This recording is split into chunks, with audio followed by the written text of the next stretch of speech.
Hi friends, எல்லோரும் எப்படி இருக்கீங்க? நல்லா இருக்கீங்களா? சாப்பிட்டீங்களா? இன்றைக்கி டேஸ்டியான சூப்பரான மணமணக்கிற முட்டை குழம்பு எப்படி செய்கிறதுன்னு பார்க்கலாம் வாங்க.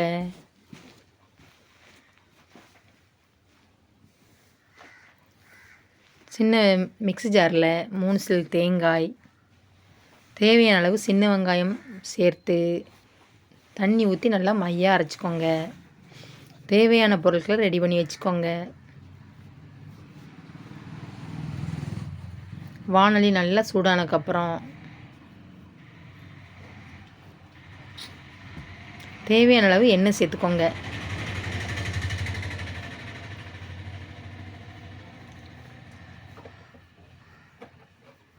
எண்ணெய் சூடானதுக்கப்புறம் 1 ஸ்பூன் சீரகம் சேர்த்துக்கோங்க. சீரகம் பொரிஞ்சதுக்கப்புறம் 1 ஸ்பூன் சோம்பு சேர்த்துக்கோங்க, அதாவது பெருஞ்சீரகம்.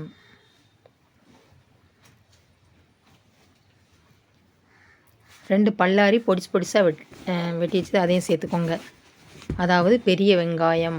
நாங்கள் பல்லாரி தான் சொல்லுவோம்.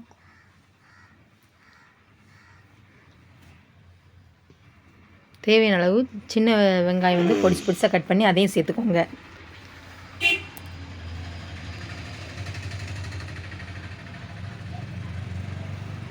நல்லா கண்ணாடி பதம் வர்ற அளவுக்கு கிண்டி விட்டுக்கோங்க. இந்த பல்லாரியும் சின்ன வெங்காயம் சேர்க்கும்போது முட்டை குழம்பு அவ்வளோ ஒரு சூப்பராக இருக்கும். தேவையான அளவு இஞ்சி பூண்டு தட்டி சேர்த்துக்கோங்க. அரைச்சி சேர்க்கறத விட இந்த மாதிரி தட்டி சேர்த்திங்கன்னா நல்லா மணமாகவும் இருக்கும், குழம்பு டேஸ்ட்டாகவும் இருக்கும். நல்லா பச்சை வாசனை போகிற அளவுக்கு கிண்டி விட்டுக்கோங்க.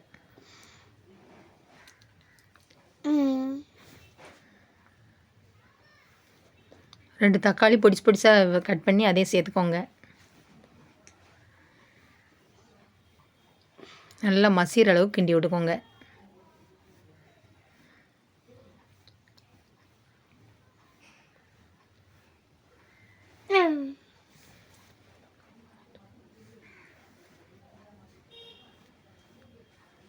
கொஞ்சம் தக்காளி வேகிறதுக்கு கல்லுப்பு சேர்த்துக்கோங்க. உப்பு சேர்த்திங்கன்னா தக்காளி சீக்கிரம் வெந்துடும்.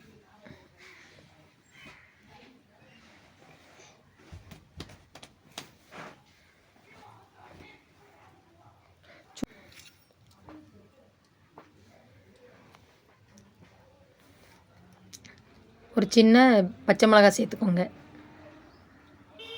அதை நல்லா கிண்டி விட்டுக்கோங்க.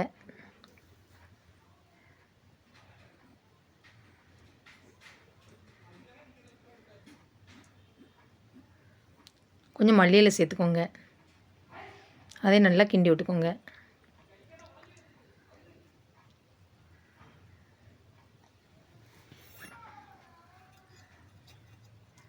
முக்கால் ஸ்பூன் மஞ்சள் தூள், 1 ஸ்பூன் மல்லித்தூள், 1 ஸ்பூன் தனி மிளகாய் தூள், 1 ஸ்பூன் கரம் மசாலா,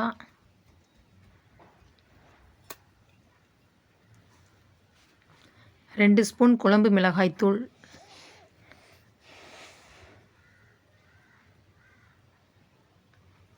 அந்த எண்ணெயில் நல்லா பச்சை வாசனை போகிற அளவுக்கு கிண்டி விட்டுக்கோங்க. மசாலா பொடி சேர்க்கும்போது என்றைக்குமே அடுப்பை சிம்மில் வச்சுக்கோங்க, எல்லாம் அடி பிடிக்கும்.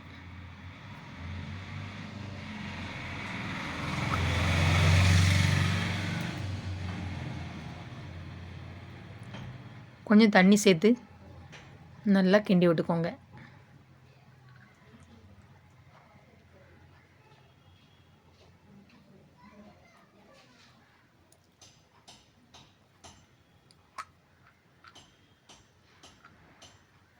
கொஞ்ச நேரம் இந்த பச்சை வாசனை போகிற அளவுக்கு கொஞ்ச நேரம் கொதிக்கட்டும். அப்புறம் தேவையான அளவு அரைச்சி வச்ச தேங்காய் உள்ளது சேர்த்துக்கோங்க. தேங்காய் சேர்த்து முட்டை குழம்பு வச்சிங்கன்னா அவ்வளோ ஒரு சூப்பராக இருக்கும். ஜாரில் தண்ணி சேர்த்து அதை நல்லா கழுவி அந்த குழம்புல சேர்த்துக்கோங்க. நல்லா கிண்டி விட்டுக்கோங்க.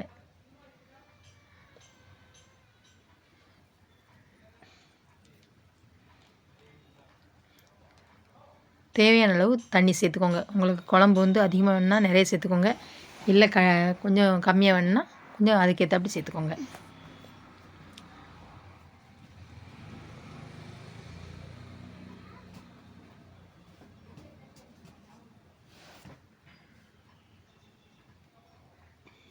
தேவையான அளவு கல் உப்பு சேர்த்துக்கோங்க.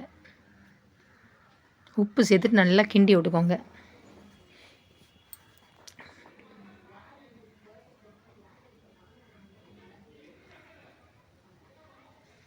ஒரு முட்டையை இந்த மாதிரி உடச்சி குழம்புல சேர்த்துக்கோங்க.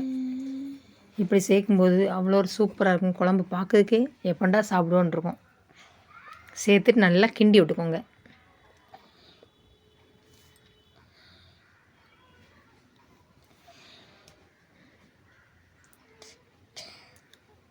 நான் 5 முட்டை சேர்த்துருக்கேன். உங்களுக்கு எத்தனை முட்டை தேவையோ அந்தளவுக்கு நல்லா தண்ணியில் கழுவி அதுக்கப்புறம் குழம்புல சேர்த்துக்கோங்க. முட்டை சேர்க்கும்போது அடுப்பை சிம்மில் வச்சுக்கோங்க. எல்லாம் உடஞ்சி வம்பாக போயிடும். இந்த மாதிரி குறைச்சி வச்சு ஒரு 2 நிமிஷம் கழித்து நம்ம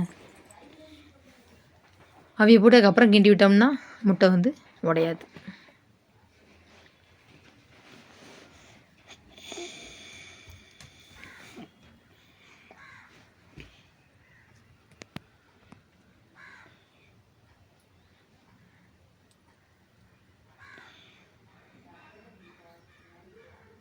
முட்டை சேர்த்து 2 நிமிஷம் கழித்து அடுப்பு மறுபடியும் கூட்டி வச்சுக்கோங்க.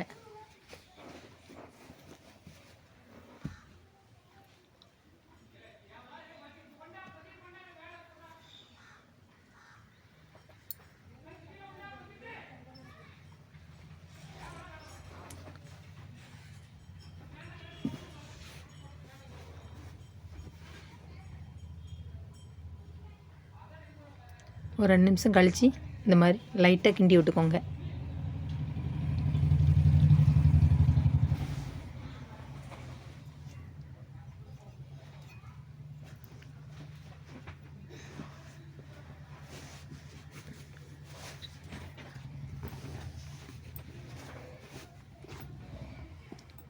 கொஞ்சம் கருவேப்பிலை அப்படியே மேலாக்கா அப்படியே தூவி விட்டுக்கோங்க.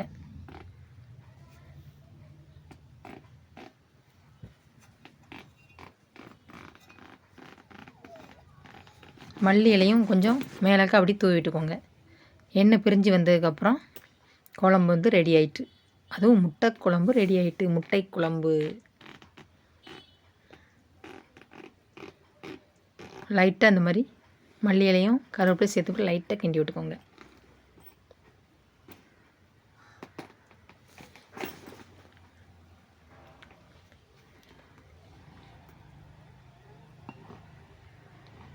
சூப்பரான டேஸ்டியான மணக்கிற முட்டை குழம்பு ரெடி. நீங்களும் இந்த மாதிரி செஞ்சு பாருங்கள். சூப்பராக இருக்கும் சாப்பிட்றதுக்கு.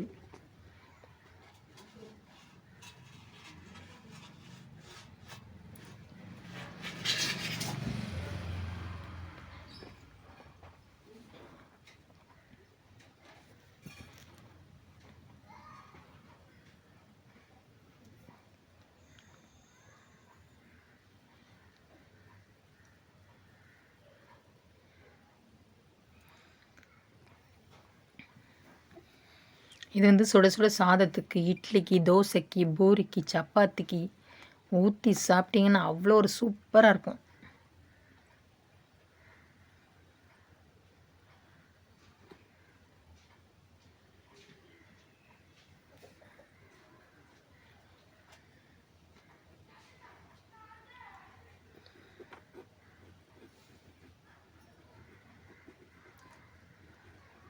என்னோடய வீடியோ பிடிச்சிருந்தால் லைக் பண்ணுங்கள், ஷேர் பண்ணுங்கள், கமெண்ட் பண்ணுங்கள். செல்வி விஸ்வா சேனலுக்கு சப்ஸ்கிரைப் பண்ணுங்கள். வீடியோ ஸ்கிப் பண்ணாமல் பாருங்கள். தேங்க்யூ. பாய்.